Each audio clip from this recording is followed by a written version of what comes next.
¿Qué tal? ¿Qué tal? ¿Cómo están, amigas, amigos? Precisamente de la Octava Digital, como siempre, un gusto, como siempre, un placer. Hablar del sexenio de Enrique Peña Nieto invariablemente nos lleva a involucrar a sus principales operadores, entre ellos, por supuesto, al que mucha gente ubicaba como vicepresidente, incluso, a Luis Videgaray. Nos lleva a hablar de corrupción, nos lleva a hablar, por supuesto, de algo que dio a conocer, precisamente la investigación de Animal Político, de la estafa maestra. Nos lleva a hablar de una red amplia, muy amplia, de cómo se lava dinero en nuestro país. Hay un libro que yo se lo recomiendo muchísimo, ya tuve la oportunidad de leerlo, y de verdad, de verdad, de verdad, que te deja muy asombrado, te deja incluso en algún momento indignado, en otras sorprendido por la manera en cómo se hace política en México y se manejan los recursos en México y se aplica también la justicia en México. Es un libro titulado El caso de la viuda negra, el caso viuda negra, para ser correctos, el caso viuda negra. Y es escrito por tres grandes periodistas de investigación de Animal Político, que son, por supuesto, Arturo Ángel, está también Manuel Ureste, el buen Manuel Ureste, y Cédric Raciel, con quien tengo el placer, por supuesto, de platicar este día. Mi querido Cédric, ¿cómo estás? ¿Qué tal, Jesús? Muy bien y muy contento de estar aquí. Muchas gracias por invitarme. No pudieron estar mis coautores, Manu y Arturo, pero tengo autorización para hablar a nombre de los tres del trabajo que escribimos juntos. Perfecto, mi querido Cédric. Oye, pues yo la primera pregunta que te haría es, ¿cómo definen esta historia? ¿Cómo defines esta historia del caso Viuda Negra? Mira, yo creo que el mérito de esta historia es volver a poner sobre la mesa un caso que creo que hubo la tentación en su momento de que estuviera enterrado, ¿no? Recordemos, voy a recapitular muy brevemente, el caso Vida Negra cuenta la historia del asesinato de Isaac Gamboa Lozano, un alto exfuncionario del gobierno de Peña Nieto que trabajó con Luis Videgaray, era su tercero de a bordo, solo entre ellos dos estaba Fernando Galindo, él es subsecretario de egresos, después fue diputado federal. Isaac Gamboa concretamente tiene el cargo de titular de la unidad de política y control presupuestario, y el jefe de ambos pues era Luis Videgaray, y el jefe de los tres pues era Enrique Peña Nieto. A Gamboa lo asesinan el 21 de mayo de 2020, cuando, si recordamos, hacemos tantita memoria, a los 2 meses de que inició la pandemia. Gamboa se fue con su familia a una casa que tenían de descanso en Temixco. Ya era el primer año del gobierno de Andrés Manuel, bueno, el segundo año, y se fueron de retiro, y ahí fueron en un jueves, a plena luz del día, a las 3 de la tarde, fueron asesinados por un grupo de hombres armados que entraron a la puerta, a la casa sin forzar la puerta, como si hubieran tenido llaves, como si hubieran tenido el permiso, y mataron a Gamboa, mataron a dos hermanos, a una hermana y a su mamá de 60 años, y todo enfrente de otros asistentes a este convivio, parejas, hijos, en fin, muy puntualmente este comando entró a matar a la familia Gamboa, a la familia consanguínea, y la historia de dio un vuelco a la semana cuando la Fiscalía de Morelos detiene en la Ciudad de México a la viuda de Isaac Gamboa, a Betsabe, quien es acusada básicamente de ser la mente maestra detrás del asesinato.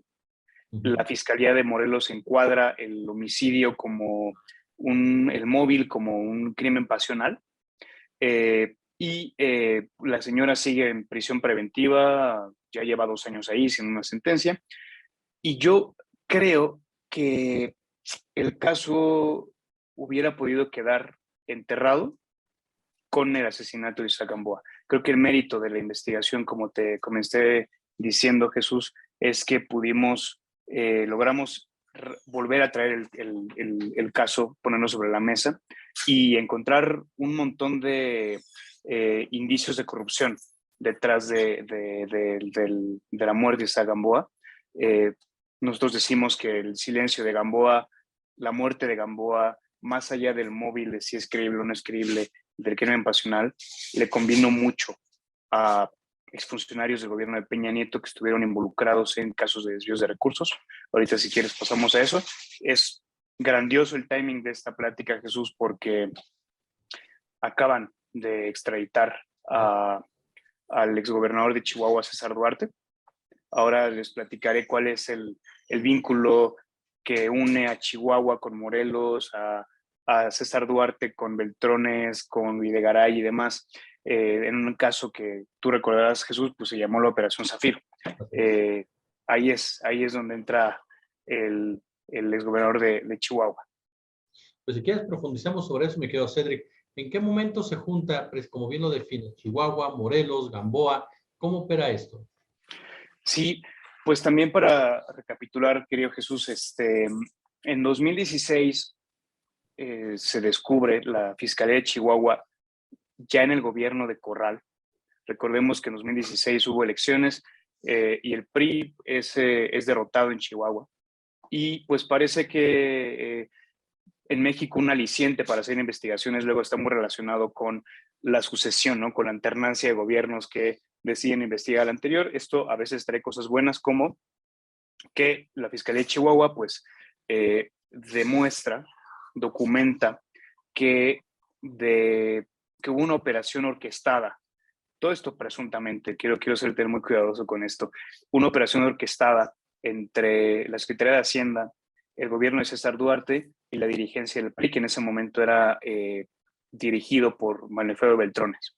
La acusación del gobierno de Chihuahua, basada en documentos, en facturas, en contratos, en testigos protegidos, es decir, exfuncionarios de Duarte que participaron, que colaboraron en el desvío y posteriormente colaboraron con la fiscalía, pues acusaban básicamente, en resumen, que desde el PRI nacional se les dio la orden a funcionarios estatales, principalmente de Chihuahua en este caso, pero el esquema se replicó en otros estados, de ponerse de acuerdo con la Secretaría de Hacienda para bajar recursos de Hacienda que ingresaban a las arcas estatales y de las arcas estatales mediante empresas fantasma se extraían y se regresaban al PRI para financiar campañas electorales. En 2016 fue un año electoral, hubo más estados con elecciones y como te decía, no fue el único estado, Chihuahua, que participó en la Operación Zafiro, pero sí es el único que a la fecha se tiene bien documentado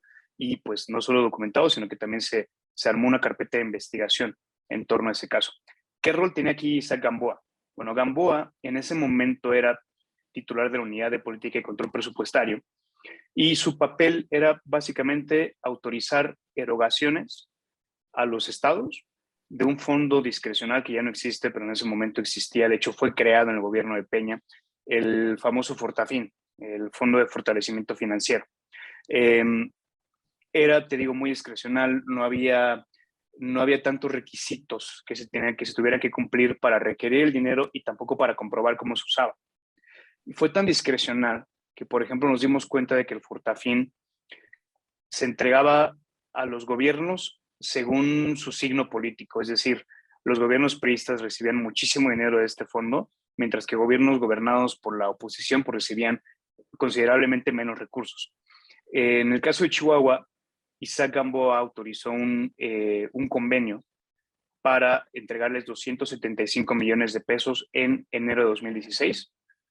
La Fiscalía de Chihuahua, insisto, en el gobierno ya de Corral, documenta que mediante contrataciones falsas, 245 millones de pesos, de esos 275 son extraídos de la Secretaría de Hacienda Estatal y fueron dispersados a través de empresas fantasma y que este dinero terminó regresando a las arcas del PRI. En el libro nosotros tuvimos la suerte también de acceder a expedientes, de hablar también con algunos de estos ex colaboradores de Duarte, que nos contaron cómo eran llamados a reuniones por parte de Alejandro Gutiérrez, alias La Coneja, que era secretario general adjunto del PRI cuando Beltrones era el dirigente y que varios funcionarios estatales se identifican como el operador financiero literalmente de Beltrones.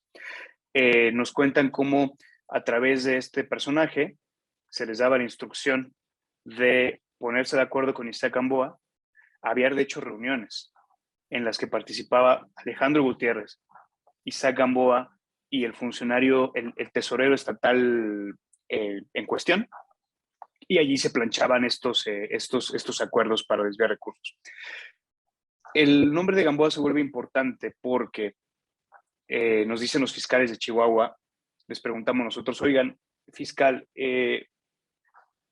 ¿qué pensó usted? Al fiscal, al exgobernador Corral, todo eso lo cuestionamos en el libro.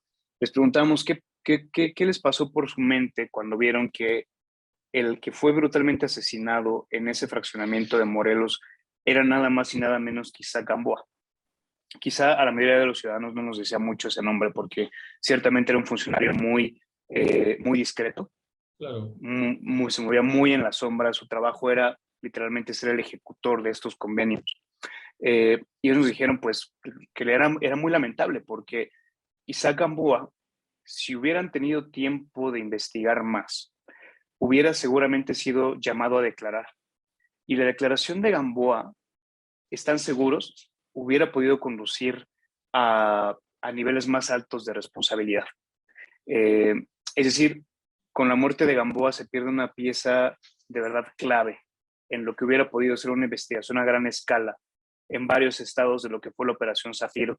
Y bueno, pues su testimonio quedó pues por siempre perdido. Por eso nosotros decimos, y en el libro también discutimos mucho, si el mote de la viuda negra, que es el que se le da a la viuda a la esposa de Isaac Gamboa, es correcto. Es decir, ¿es ella la viuda negra o hay más viudas negras? Hay viudos negros, un poco también jugando con la idea de la red de empresas que ahora también te platicaré, Jesús, pues descubrimos detrás de esta fortuna oculta de Isaac Gamboa que ocultó junto con su esposa Betsabé, a la que presuntamente ingresaron recursos de cobro de moches por esta asignación precisamente de recursos estatales.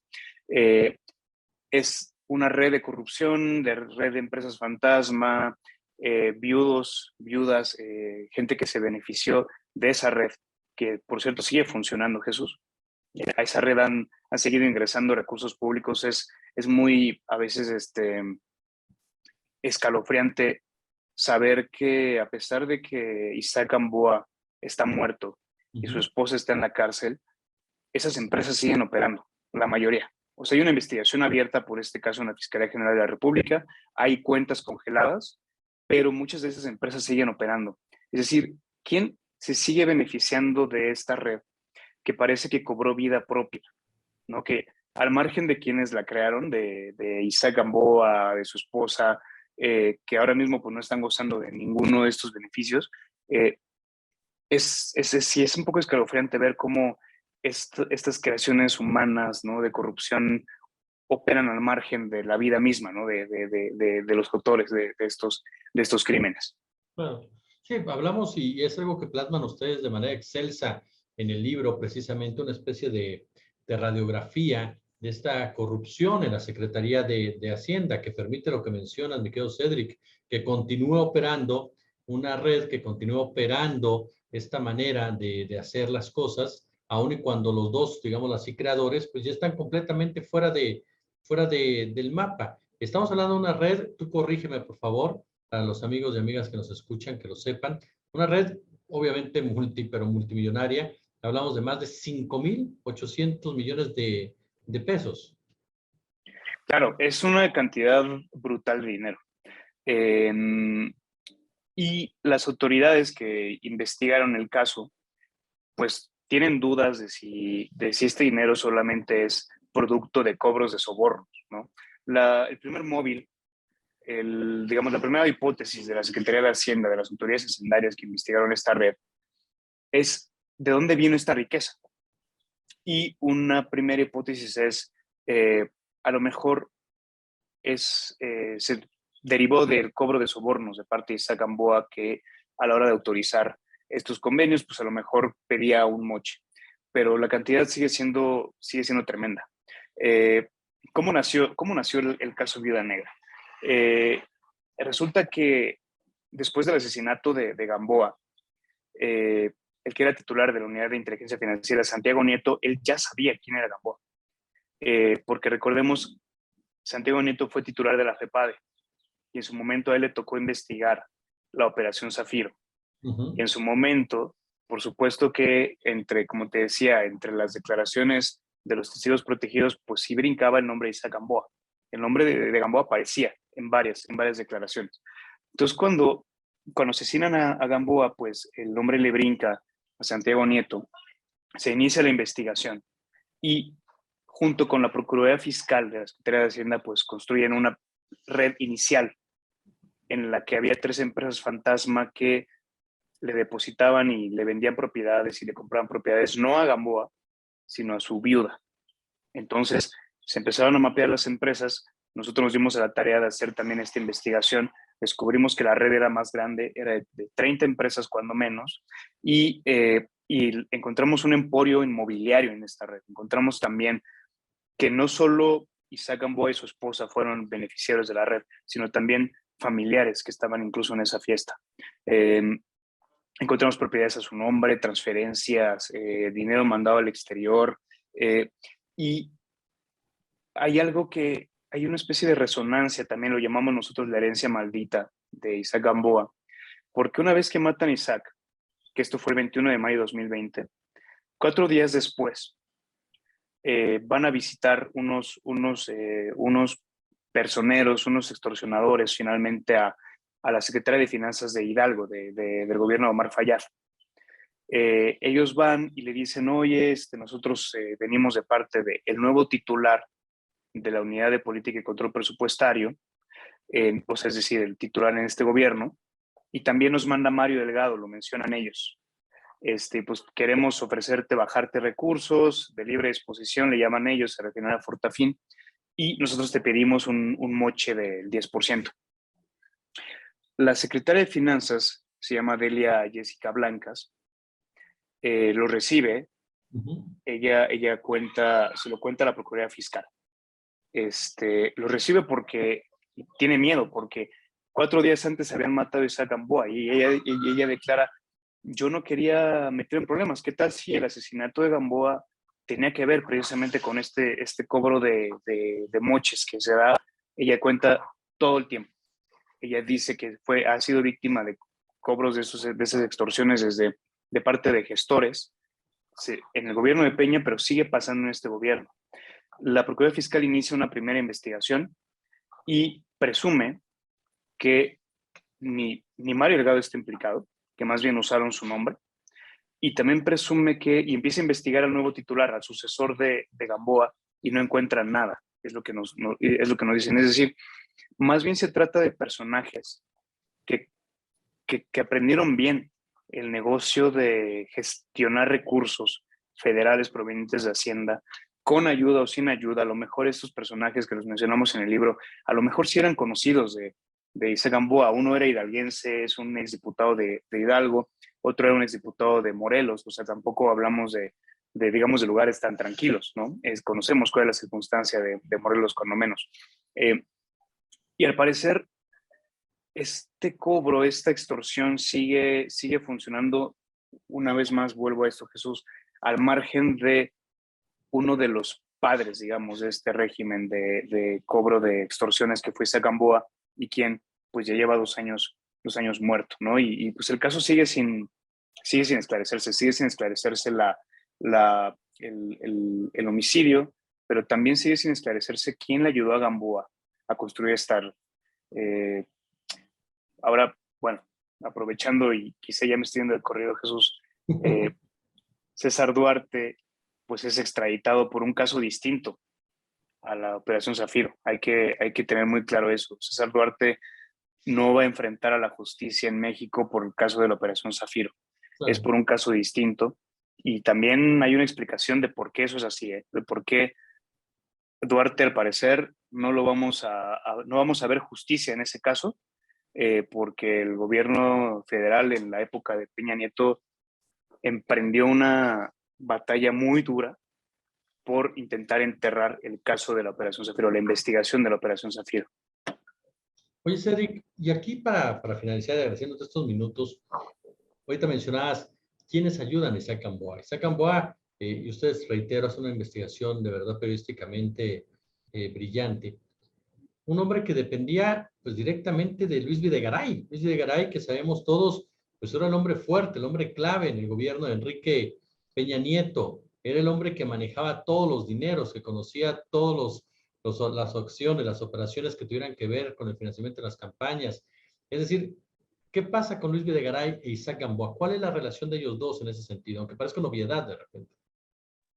Claro, bueno, Isaac Gamboa trabajó con Luis Videgaray desde que Videgaray era secretario de Finanzas en el gobierno de Peña en el Estado de México.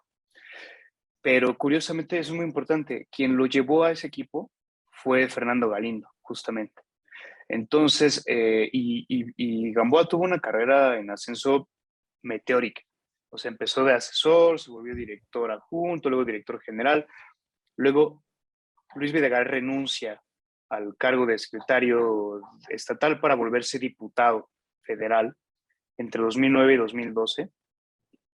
Videgaray se va de presidente de la comisión nada más y nada menos que de presupuesto, o sea, la que es el presupuesto de cada año, y se lleva a Fernando Galindo y se lleva a Isaac Gamboa.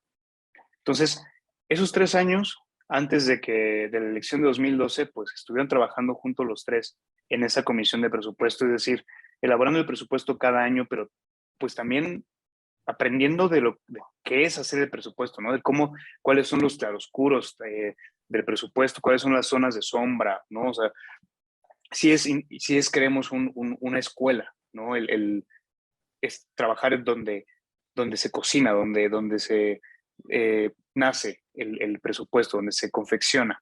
Y esto permite conocerlo, insisto, con todos sus claroscuros y vericuetos y grietas. Luego, en 2012, en la transición, a Isaac Gamboa también se lo llevan al equipo de transición, es decir, con esto estoy marcando la ruta de pasar de asesor de asistente a asesor y a equipo de transición. Y de inmediato lo vuelven a Gamboa titular de la Unidad de Política y Control Presupuestario. Y ahí se mantiene 6 años Isaac Gamboa. Si tú te acuerdas, en el gobierno de Peña hubo 3 secretarios de Hacienda. Primero fue Videgaray, luego fue Meade y por último fue José Antonio González Anaya. Y ¿sabes quién permaneció en su cargo? Gamboa. Es decir, parecía un cargo tan importante que era inamovible. Una pregunta que también nos gustaría sembrar en el libro ¿es posible que Gamboa tuviera este negocio familiar, este negocio, este emporio digamos, de corrupción, y que se hubiera armado la Operación Zafiro solo por voluntad de Gamboa? Es decir, un desvío de este tamaño que se replicó en varios estados pudo haberse efectuado sin que supiera nadie más que Gamboa, o podemos sospechar que figuras superiores en el gobierno de Peña estuvieron al tanto de esto que estaba pasando. Claro. Mi querido y admirado Cedric Graciel, de verdad, mire, amigo de la audiencia de la Octava, me invito a leer el caso Viuda Negra. Le reitero, usted escuchó una explicación a detalle, presión a detalle,